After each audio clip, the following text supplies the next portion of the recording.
from the Wait. Yeah. Hi, I'm Bonnie from the A&B Ranch, and today we're going to kind of talk about, it's winter here. You see me with my jacket, and the winter's coming around the corner. And so I want to talk about what I do. People had questions about how do you keep your horse clean enough without bathing them to take visits. And there are ways, when it starts to get cold that you don't want to really get them all wet down when you're bathing or going to your visits. So I do have some ways that I do to keep my horses look cleaner and smell better. So what I use, this is my bucket for the winter. I have a little Shoshi Miracle Groomer, and it's like a bath in a bottle. And so Billy has already been groomed here today, but what I do for my grooming, I have a nice thick comb that I use for winter grooming. And then I have a hard brush that I use. And these are the only tools I use. I took a course on grooming, and I thought I knew everything about grooming. But this guy was so wonderful about when he was talking about the comb. And you see that Billy's fur is now really fluffy. It's almost like 1.5 inches from his body. And so when you want to groom him, I start out with my comb, and I just get down to his body and just really in short strokes like this. And it's what it does, it brings up the oil. And also if it's, they have any dirt, this is going to bring it up, which you can get this to make it look nice. And you'll find that when you do this type of grooming with this comb, that their body will start to shine, and it'll bring up that dirt that's down deep in their body so that it keep them cleaner. And once I do that, then I also take my grooming water bottle.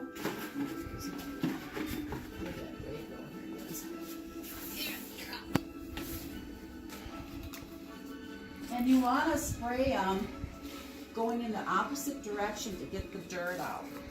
So I'll spray them like this, down to the middle of the bath first. Put some on my rag, soak it up a little bit. Hold your hand like this, and then start going in the different direction like this. And you see the dust is coming out of there. And again, like I said, you already groomed him the way I showed you, and you just start, do you see the dirt? There's dirt on there. And so you're cleaning them up. So this is the way I keep my horses clean if I'm going to take them in for a therapy run and it's just too cold to bathe them. Again, you see that I'm soaking this up pretty good. Hold your hand on your horse and just kind of go in the opposite direction like this. And it makes them look so nice. Get under the belly, going in your opposite direction from the fur, up through the legs. And if you have dirty legs, you can kind of bathe those up if you need to. And they like this too. Don't you, Billy? Mm-hmm. You like this. It's fun. You can get around the ears and the face too. The thing about the face, if you keep the face clipped, then you aren't going to have a whole lot of dirt as you do off of this body. And so you can see that there's dirt that's already there. And if you run your finger here, if you feel sand, then they're pretty dirty. He's pretty clean. I mean, he's not dirty. And when you've done the whole body that way, then you take your brush, spray your brush, and then you go the other way direction, this way. And just really brush down. And he smells pretty good.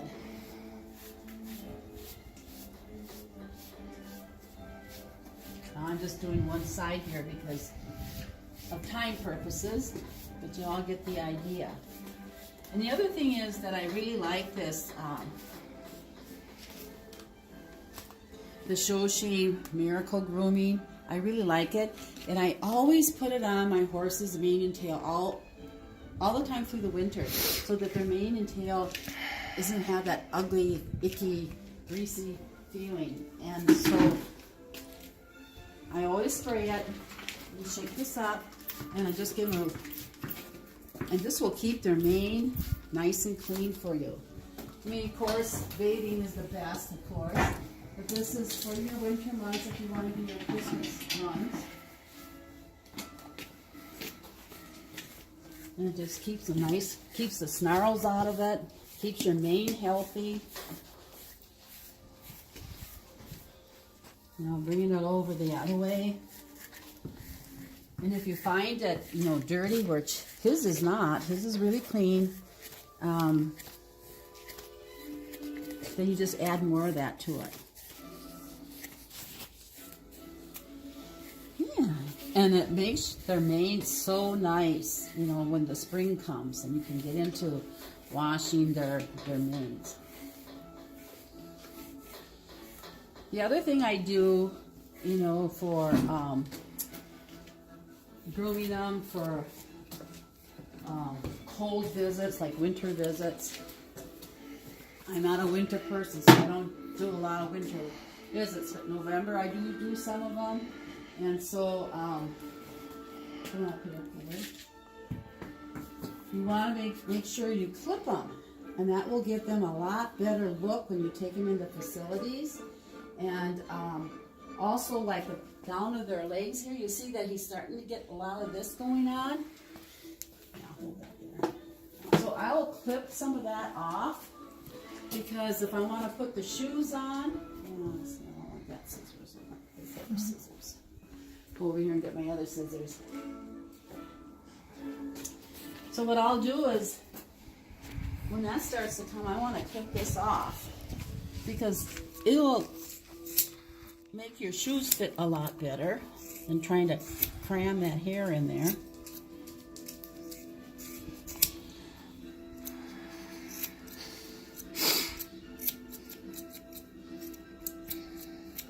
And he's got a lot of thick hair, and I can use my my blade. We always have company here. Who wants to kiss everybody, don't ya? We're a bunch of kissers around here. Kiss the cameraman. Yeah, kisses the cameraman. Well, so just get all that off of there. And you can use your clipper too. I kind of just do this. He's got such thick hair, and I can run it. I don't want to get it really too fine, because I just want to have him still keep that winter look on him too. So I don't want him really clipped down. So that way, if you get that headlock, get that stuff off of there, then his shoe will fit a lot better. Now, if I'm going to clip his bridle path, usually with your bridle path, this will help you clip it. When you keep this clipped and nice, it'll help get your halters on, or in the wintertime if you do any sledding with them, with your bridles, it'll just set up really nice, and you'll feel a lot more comfortable that way. So I'm going to get this chair here to show you quickly. A lot of times, to measure, you might want to just put the ear down, and from the end of the ear, you could clip your bridle path that way. I put mine back a little bit further, just so that Billy would have a better look when he went in the shows. Some of the judges like to see the necks longer, so I do put his back a little bit further, but you don't need to. This is where the bridle path is. I just clip all that out of there.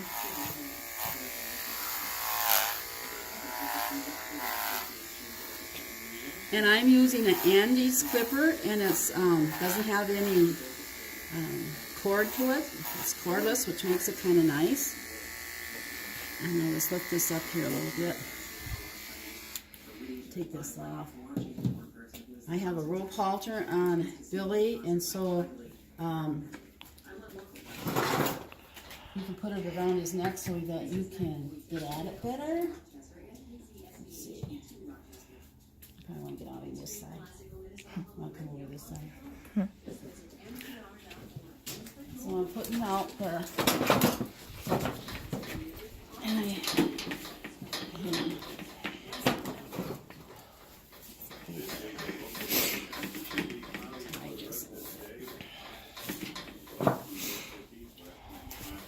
I just kind of have this just to think that I'm holding them. Much stands there. Now this is a stallion, you guys. So he's pretty quiet. He's pretty quiet. He's a pretty good boy. Aren't you? So this will give me a hand where I can get at his head a little bit better. I could probably get my glasses on.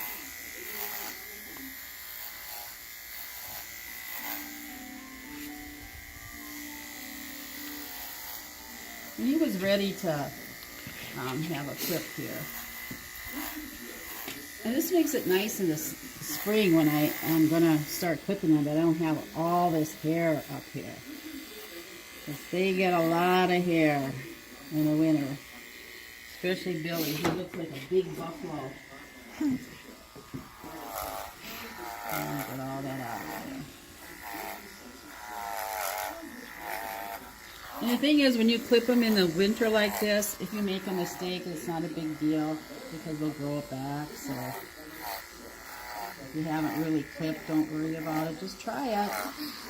You know, you're not going to be perfect in the beginning. But that's all right.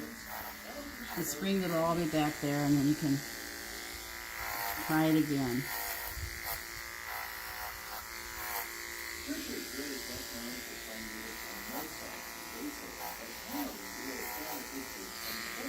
Yeah, that's pretty good. So then I got that going.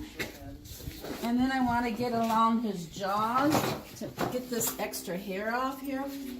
So I'm going to put his underneath his jaw where all his hair is, which will make him look prettier when he goes on his little trips.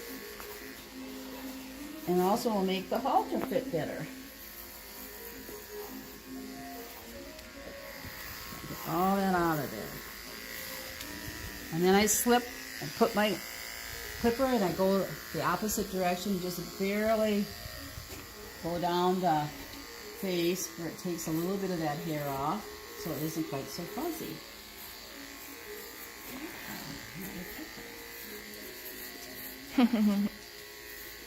And he says, yeah, it feels pretty good. Go on here, get some more of that off. And then run it right alongside of his jaw. Just real lightly, so you don't skin him or anything, but just enough to get some of that hair off. And you can see how nicer he will look. Yeah, he's pretty handsome anyway, but you want to see his eyes. You're such a baby, aren't you? You're such a baby. Yes, you are. And then they have like up here, in the forelock here, there's a little hair that I want to take this out. And what this helps is make the main hair lay better. So I want to get some of that out of there. And you can see how it'll just lay down a lot nicer. It's not all that perfect, and I don't have my glasses on, so I should put them on. What do you think, Billy? See, do you think that looks nice? Huh? You know, and you can shave him down here too in his. Let's not eat it. And you can see I don't restrain him. I just let him be loose a little bit like this, and I just handle under his jaw. And they pretty much accept it pretty easily. If you've done all your groundwork, that's again like I'm a really big person about groundwork and getting your basics done. If you got that properly, you're not going to have a whole lot of problems with clipping. They trust you and they're not really concerned about any of that. Of course, you got to do the other side. But because of time, we're not going to do the other side. And so that's what we do to get ready for our little runs in the fall, and November, and a little part of December. And that'll keep them looking pretty nice. So that's it for now. And, you know, may God bless you. And don't forget to kiss your horse.